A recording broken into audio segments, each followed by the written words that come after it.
Halo, assalamualaikum warahmatullahi wabarakatuh. Ya, pada kesempatan ini saya Maria Mardiasa akan menyampaikan sharing tentang eh, komunikasi serat optik ya. Bentar, saya ganti kacamata yang tadi kurang pas ya. Nah, jadi apakah serat optik itu mungkin kalian sering mendengar ya? Jadi dia berbahan murni gelas ya, membawa data pada jarak yang jauh, memiliki kecepatan yang sangat tinggi ya. Terus juga dia punya bandwidth yang besar ya. Jadi kalau misalnya pakai uh, kabel UTP dia harus berapa ratus atau berapa ribu. Tapi kalau pakai fiber optik cukup satu. Jadi fiber itu tidak bisa dibengkokkan atau dipilin-pilin ya. Nah, terus teknologi serat optik ya. Jadi banyak dipakai sekarang ya karena emang dia memungkinkan kecepatan tinggi. Ada sumber cahaya, ada media transmisi dan ada detektor ya. Di sini blok komunikasi serat optik ya. Di sini ada sinyal input. Terus di sini pengirim ya optikal. Terus di sini fiber optic cable. Terus di sini optical receiver penerima. Terus di sini sinyal output secara kurang lebih itu prinsipnya ya. Terus sumber-sumber cahaya di sini ada light emitting diode, ada laser ya. Terus proses pada sumber input, modulasi sinyal diubah dalam sinyal-sinyal optikal. Modulasi dilakukan dengan lambda antara 850 nanometer, 1300 nanometer, dan 1550 nanometer. Laser memberikan intensitas tinggi dan frekuensi cahaya yang tinggi. Penggunaan LED lebih ekonomis. Terus media transmisi. Serat optik menggantikan kabel tembaga ya, kabel yang dulu.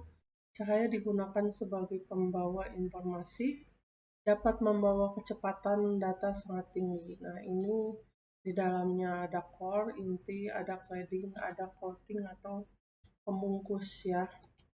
Nah, terus fisik serat optik, indeks bias bahan, rasio kecepatan cahaya dalam ruang hampa udara terhadap kecepatan cahaya dalam beban ya. Terus bias cahaya, cara cahaya terakhir yang datang sebagai perlambatan cahaya dari satu media ke media lainnya, ini bias cahaya.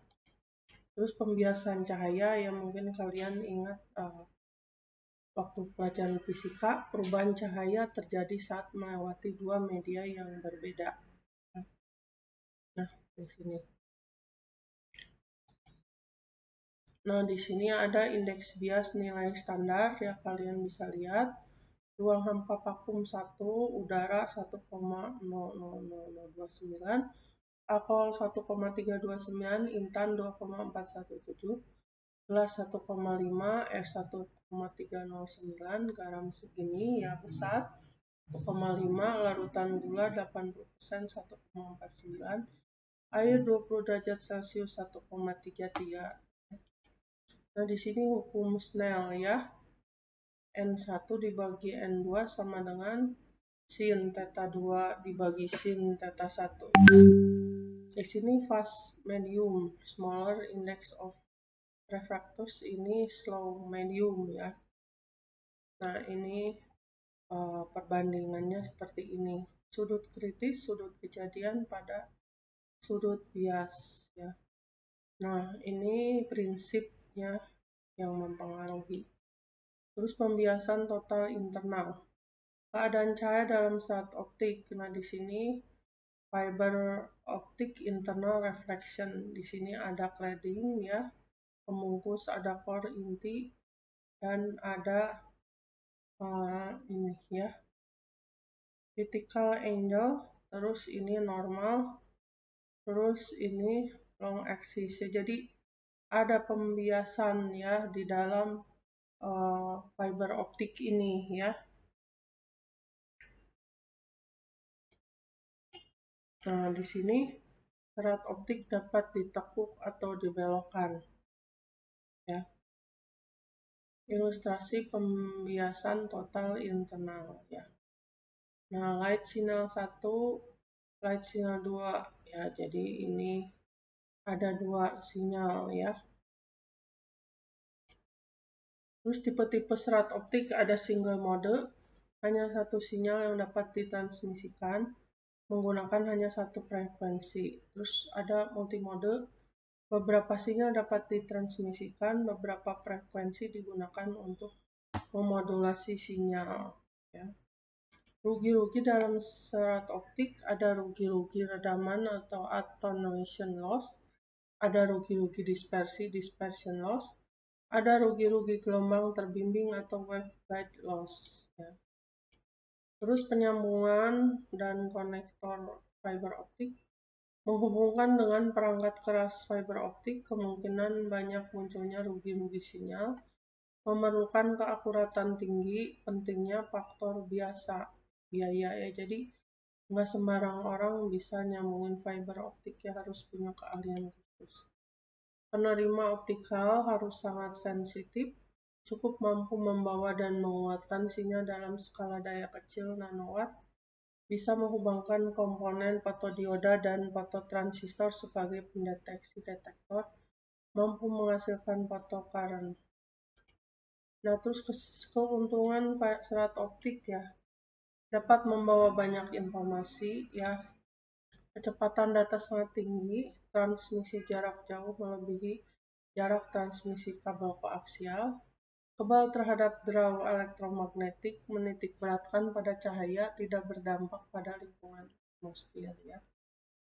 Nah, di sini sistem komunikasi serat optik ada sumber informasi. Nah, terus ini pakai transmitter, sumber optik, lalu dia fiber optik, terus kemudian kayak ini, terus ke receiver dan tujuannya. Jadi ada transmisi, receiver, ada sumber optik, terus ini fiber optik ya, jadi ada perangkat kerasnya. Terus di sini blok sistem SKSO. Nah, di sini namanya pemancar ya. Ada sumber informasi, ada modulator, ada sumber pembawa, channel coupler. Di sini pemancar. Terus ini penguat optik, repeater atau pengulang, terus penguat optik ya. Terus di sini penerima, detektor, penguat, pemrosesan. Nah, ini sumber informasi, ini penerima ya. Nah, ya mungkin kalian bisa lihat dari itu ya, lecture note juga ya. Mungkin demikian yang dapat Ibu sampaikan. Semoga menambah wawasan kalian ya. Terima kasih. Assalamualaikum warahmatullahi wabarakatuh. Semoga bermanfaat dan berguna ya. Terima kasih.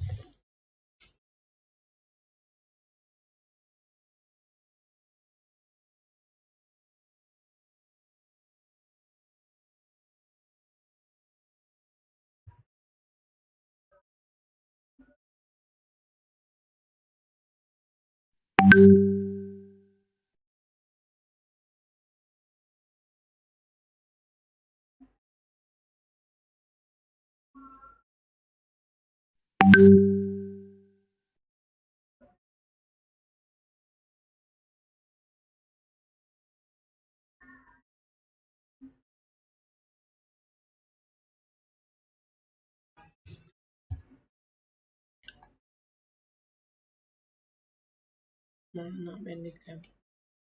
Tuh banding bandingkan.